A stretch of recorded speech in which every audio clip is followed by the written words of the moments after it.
ദൈവതിരുനാമത്തിന് മഹത്വമുണ്ടാവട്ടെ. Bible reading പ്രോഗ്രാമിൽ സംബന്ധിക്കുന്ന എല്ലാവർക്കും കർത്തൃനാമത്തിൽ സ്നേഹവന്ദനം. അപ്പോസ്തലപ്രവൃത്തികൾ 25 അധ്യായമാണല്ലോ ഇന്ന് നമ്മൾ വായിച്ച് ധ്യാനിക്കുന്നത്. വളരെ ചെറിയ ഒരു അധ്യായമാണത്. വിശുദ്ധ പൗലോസിനെ ഫെസ്തോസിൻ്റെ മുൻപാകെ ഉള്ളതായ കാര്യങ്ങളാണ് നമ്മൾ വായിക്കുന്നത്. ഫെലിക്സിന് ശേഷം ഭരണാധിപനായി വന്നതായ ഫെസ്തോസിൻ്റെ മുൻപാകെ ഫെസ്തോസ് യെരുശലേമിലെത്തി വിശുദ്ധ പൗലോസിനെ കൈസറിയയിൽ നിന്നും അവിടേക്ക് വരുത്തണമെന്നുള്ള യഹൂദന്മാരുടെ ആഗ്രഹം ഫെസ്തോസ് സാധിപ്പിച്ചു കൊടുത്തില്ല. എന്തിനെന്ന് വെച്ചാൽ അവിടെ വരുന്ന സമയത്തിനുള്ളിൽ പൗലോസിനെ വധിക്കാൻ വേണ്ടിയാണ് അവർ ആലോചിച്ചിരുന്നത്. പക്ഷേ ഫെസ്തോസ് അത് ദൈവനിയോഗമായിരിക്കാം. ഫെസ്തോസ് അതിന് മനസ്സ് കൊടുത്തില്ല. നിങ്ങൾക്ക് അവൻ്റെ മേൽ ആരോപണമുണ്ടെങ്കിൽ യെരുശലേമിൽ വന്ന് യഹൂദർ തെളിയിക്കുവാൻ സാധ്യമായ കുറ്റങ്ങളൊക്കെ ചുമത്തി. എന്നാൽ വിശുദ്ധ പൗലോസ് വളരെ ധൈര്യമായി അതിനെയൊക്കെ നേരിടുന്നു. അതിനെതിരായിട്ട് അവിടെ വാദിക്കുകയും ചെയ്യുന്നുണ്ട്. അപ്പോൾ ന്യായപ്രമാണം, ദൈവാലയം എന്നീ ആത്മീയ കാര്യങ്ങളിൽ കൈസറയെ സംബന്ധിച്ചുള്ള ലൗകിക കാര്യത്തിലോ താൻ ഒരു തെറ്റും ചെയ്തിട്ടില്ല എന്ന് വിശുദ്ധ പൗലോസ് ശക്തമായി അവിടെ വാദിച്ചു എന്ന് മാത്രമല്ല, അവിടുന്ന് ആഗ്രഹിക്കുന്ന പോലെ യെരുശലേമിൽ കൊണ്ടുപോയി വിസ്തരിക്കേണ്ടതില്ല. കാരണം വാദികളും പ്രതികളും ഇവിടെ തന്നെ ഉണ്ട്. അങ്ങ് കൈസറിൻ്റെ പ്രതിനിധിയാകിയാൽ ഞാൻ കൈസറിൻ്റെ ന്യായാസനത്തിന് മുമ്പാകെയാണ് എൻ്റെ തെറ്റുകൾ തെളിയിക്കുന്നുവെങ്കിൽ വധശിക്ഷ വരെ അനുഭവിക്കാൻ ഞാൻ തയ്യാറാണ് എന്ന് പൗലോസ് വ്യക്തമായി ഇവിടെ പറയുന്നുണ്ട്. അതുകൊണ്ട് ഞാൻ കൈസറെ അഭയം ചൊല്ലുന്നു എന്ന് പൗലോസ് പറയുന്നു.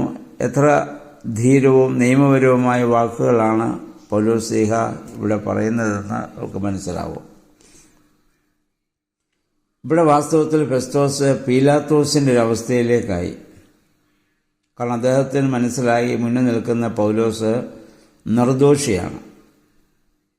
എന്നാൽ യഹൂദന്മാരെ പിണക്കാനും മേല.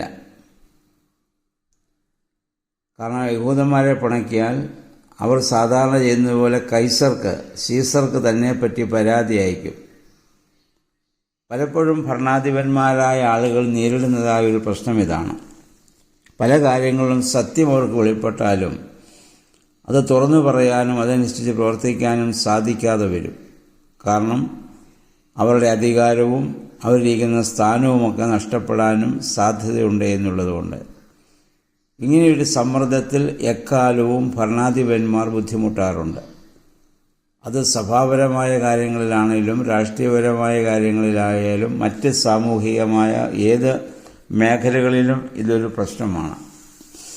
അതിനെ അതിജീവിക്കാൻ സാധിക്കണമെങ്കിൽ ശക്തമായ ദൈവകൃപയും നീതിബോധവും ഒക്കെ ഉള്ളവർക്ക് മാത്രമേ അങ്ങനെയുള്ള പ്രതിസന്ധികളെ അത് തരണം ചെയ്യുവാനും ശക്തമായ നിലപാടുകൾ എടുക്കുവാനും സാധിക്കുകയുള്ളൂ. ഇത് നമ്മുടെയൊക്കെ ജീവിതത്തിലും പലപ്പോഴും നമ്മളൊക്കെ ചെറിയ ചെറിയ ഓരോ സ്ഥാനങ്ങൾ വഹിക്കുമ്പോഴും പദവികൾ വഹിക്കുമ്പോഴും ഇത് തന്നെ പ്രശ്നങ്ങളായി പലപ്പോഴും വരാറുണ്ട്. ആരെയും പിണക്കാതെ നമുക്ക് മുന്നോട്ട് പോവുക അസാധ്യമാണ്.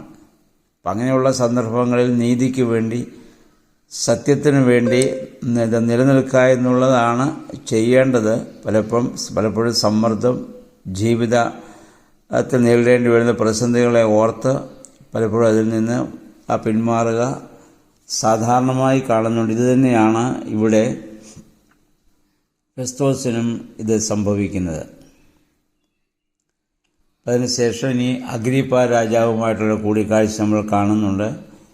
ഇനി അടുത്ത അധ്യായത്തിൽ നമ്മൾ വായിക്കാൻ പോകുന്ന അഗ്രിപ്പ രാജാവിൻ്റെ മുൻപാകെയുള്ള പൗലോസിൻ്റെ ന്യായവാദമാണ്. ഇവിടെല്ലാം പൗലോസ് പലപ്പോഴും യേശുവിനെ വേണ്ടി ജീവിക്കുകയും പറയുകയും പ്രവർത്തിക്കുകയും ചെയ്യുമ്പോൾ തനിക്ക് വധശിക്ഷ നൽകുവാനാണ് യഹൂദന്മാരെ ആഗ്രഹിക്കുന്നത്. അവിടെ നിന്നൊക്കെ ദൈവം അത്ഭുതകരമായി പൗലോസിനെ വിടുവിച്ചുകൊണ്ട് പോകുന്നതായ കാര്യങ്ങൾ നമ്മളിവിടെ കാണുന്നു. കാരണം കർത്താവ് പ്രത്യക്ഷപ്പെട്ടപ്പോൾ പൗലോസിനെ പറഞ്ഞു, എൻ്റെ നാമത്തിന് വേണ്ടി നീ കഷ്ടതകൾ സഹിക്കേണ്ടി വരും. പക്ഷെ എനിക്ക് വേണ്ടി നിനക്കൊത്തിരി പ്രവർത്തിക്കുവാനുണ്ട്. അപ്പോൾ കഷ്ടങ്ങൾ സഹിച്ചാലും ദൈവത്തിൻ്റേതായ ആ ഒരു ദൗത്യം അല്ലെങ്കിൽ ദൈവനാമത്തിന് വേണ്ടിയുള്ള പൗലോസിൻ്റെ ദൗത്യം പൂർത്തീകരിക്കാനുള്ള അവസരം ദൈവം ഇങ്ങനെ പൗലോസിന് കൊടുത്തുകൊണ്ടിരിക്കുകയാണ്. നമുക്കും പലപ്പോഴും അവസരങ്ങളെയൊക്കെ ദൈവം നൽകുന്നത് ഇങ്ങനെയുള്ളതായ കാര്യങ്ങളിൽ നമ്മൾ ധൈര്യമായി പ്രവർത്തിക്കുന്നതിന് വേണ്ടിയിട്ടാണ്. പലപ്പോഴും നമുക്കത് സാധിക്കാതെ പോകുന്നു എന്നുള്ളതാണ്. അതുകൊണ്ട് ദൈവനാമത്തിന് വേണ്ടി പൗലോസ് എന്തെല്ലാം ത്യാഗങ്ങളാണ് സഹിക്കുന്നത്. എത്ര ന്യായാധിപന്മാരുടെ മുമ്പിലാണ് അദ്ദേഹം വിസ്തരിക്കപ്പെടുന്നത്. തനിക്കുണ്ടായ ദർശനവും തൻ്റെ അനുഭവങ്ങളും എത്ര പ്രാവശ്യമാണ് അദ്ദേഹം മറ്റുള്ളവരോട് പങ്കുവയ്ക്കുന്നത്. ഇതൊക്കെ നമുക്ക് കാണാൻ സാധിക്കുന്നുണ്ട്. ഇവരുടെ ഏകദേശം 4 പ്രാവശ്യം മറ്റോ അദ്ദേഹത്തിൻ്റെ ആ വെളിപാടുകളെക്കുറിച്ച് അദ്ദേഹം ഇപ്പോൾ പറഞ്ഞു. ഇനി അഗ്രിപ്പ രാജാവിൻ്റെ മുൻപാകെ അടുത്ത അധ്യായത്തിൽ ഇതിനെ നമുക്ക് കാണാൻ പറ്റും. ആ വെളിപാടിൻ്റെ ശക്തിയാണ്, ദൈവവിളിയുടെ ശക്തിയാണ് പൗലോസിനെ ഇതിലെല്ലാം തരണം ചെയ്യാൻ സാധിക്കുന്നത്. നമ്മളും ക്രിസ്തുവിനാൽ വിളിക്കപ്പെട്ടവരാണ്. മാമോദീസായിലൂടെ ക്രിസ്തുവിൻ്റെ പടയാളികളായി അല്ലെങ്കിൽ ക്രിസ്തുവിന് വേണ്ടി ജീവിക്കാൻ നമ്മളൊക്കെ തിരഞ്ഞെടുക്കപ്പെട്ടവരാണ്. ഏത് പ്രതിസന്ധി ഘട്ടങ്ങളിലും ആ ക്രിസ്തുവിന് വേണ്ടി നിലനിൽക്കുവാനും സത്യത്തിനും നീതിക്കും വേണ്ടി നിലനിൽക്കുവാനും നമുക്കിടയായി തീരണം.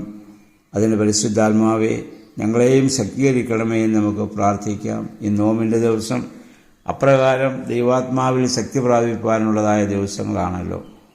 നമ്മുടെ പ്രാർത്ഥനയിലും വേദപുസ്തക വായനയിലും ധ്യാനത്തിലൊക്കെ നമ്മെ തന്നെ പൂർണ്ണമായി സമർപ്പിക്കാം. നമ്മുടെ കുറവുകളെ നമുക്ക് കണ്ടെത്താം. അതിന് ദൈവത്തിൻ്റെ പരിശുദ്ധാത്മാവ് ഏവരെയും സഹായിക്കട്ടെ. എല്ലാവർക്കും നല്ല ഒരു ശുഭദിനം ആശംസിക്കുന്നു. ദൈവനാമം മാത്രം മഹത്വപ്പെടുമാറാകട്ടെ.